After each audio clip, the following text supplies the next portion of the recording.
Stay spoken, stay spoken, stay.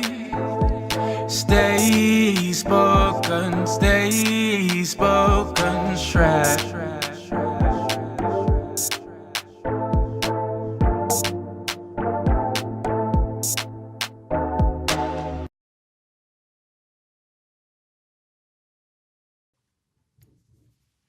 What do you want to be when you grow up?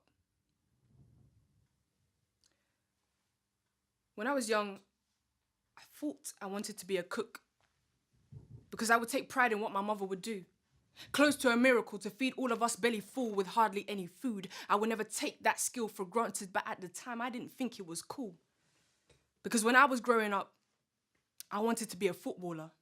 When I first came to England, the language I couldn't speak, but I created my own with the ball and my feet. Eventually exceeding what was expected of me, some of the boys tried to pick on me. Don't you know you're just a girl? Why don't you play with your hair, play with that doll, play with that kitchen set? As a young girl, I couldn't comprehend, and maybe neither could you, that you were trying to belittle me and push me down instead. But you know what? Being stubborn is one of my best traits, so yes, I did learn this lesson a few times again. Like when I told you I wanted to be the head of a company one day, and you laughed at me. Or when I told you I wanted to aspire to play roles where I could show I had brains, where I could be the superhero, not constantly subjected to the male gaze. You said that wouldn't sell today. Then I started falling victim to social constraints, questioning my worth and even my reasons. Can you stay on the phone? It's late and dark and I'm questioning which way to go home. And then I questioned my appearance. Was it too revealing? I didn't realize that my clothes, even if it was covering up every single part of my body, could seem provocative, and I was giving out an image that I wanted it. See, I was forced to be wiser, forced to think twice and apparently not bring it upon myself. I had to learn when it was Black Friday, my body could be an item on the shelf. It seems, as young girls, you're taught indirectly not to question society, but to question yourself. And that's when I realized that there is no difference between my experience and my mother always having to be in the kitchen. But like I said, being stubborn is one of my best traits. So yes, of course, I observed my mother in the kitchen, telling me how to season. But when a man told me that's where I should be, I never listened, because I now know there are many ways to be imprisoned, and I never knew that messages could be hidden. Because I wasn't just cooking. I was learning resilience. Like waxing on and waxing off. Really, you were teaching me to wake up when enough is enough. So young lady, what do you want to be when you grow up? I realize now, I just wanted permission to believe and dream. To be allowed to ask questions. To learn the right lessons. To be motivated to succeed no matter what that success looks like. I wanted to excel, and I wanted my success to be as much yours as it is mine as well. I wasn't trying to compete. But if I have to, I will win. And it's not because I want to, it's because I have to. It seems to be the only way that you will see my value. I am not just a girl. I am rooted and grounded like a tree. Growing where the light may be, able to give life beyond me, as beautiful and rare as a pearl and as relentless, as tough as my curls. I am not just a girl. I am a woman now. And whether it's nature, nurture, or both, I choose to adapt, but to never mold. Not even in a man's world.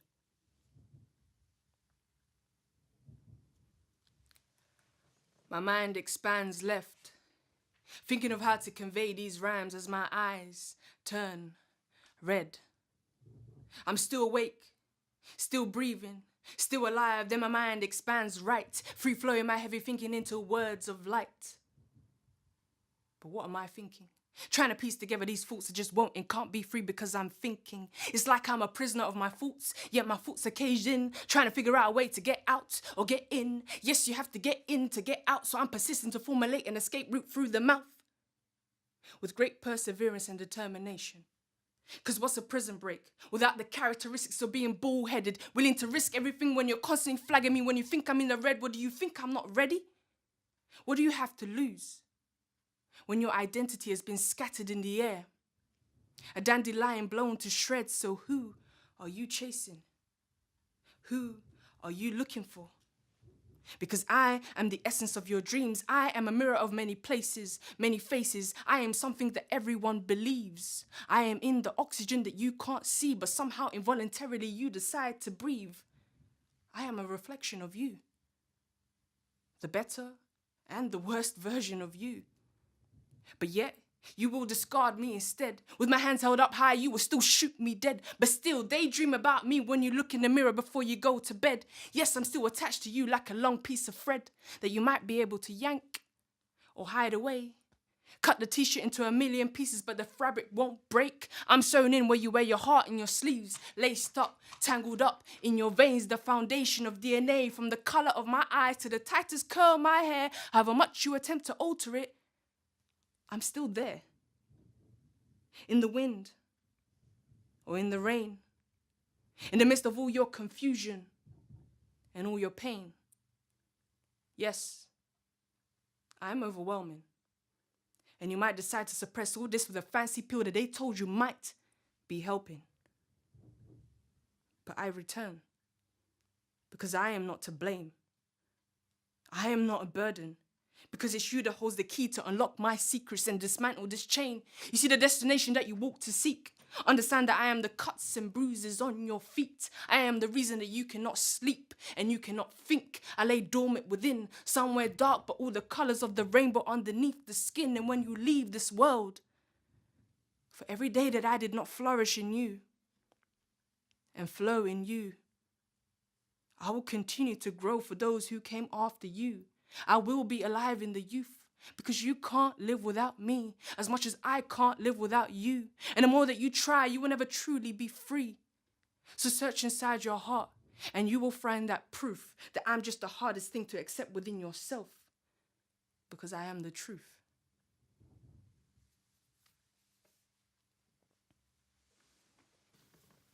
At this moment, I'm floating. There is no sound. I'm floating in space like no one is around, but yet so much in this space can be found as I'm looking inwards. It's like I'm stuck in a flower blooming inside rather than out, and it's painful.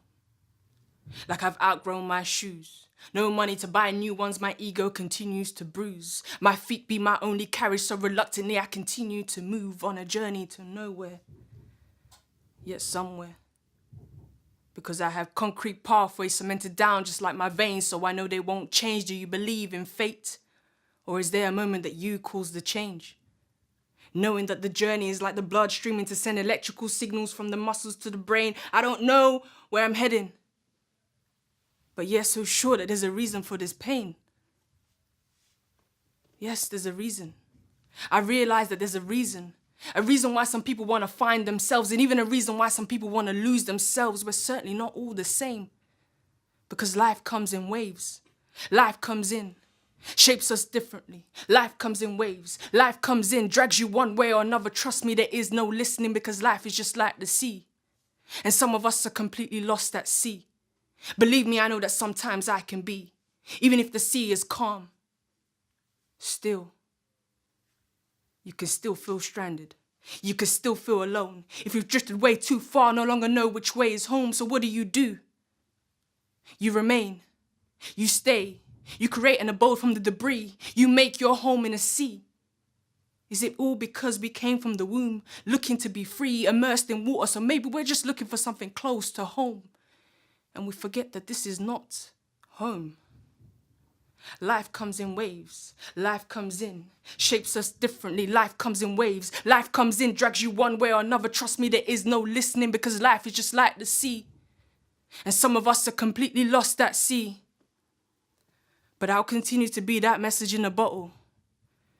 And I really hope that one day you'll find me.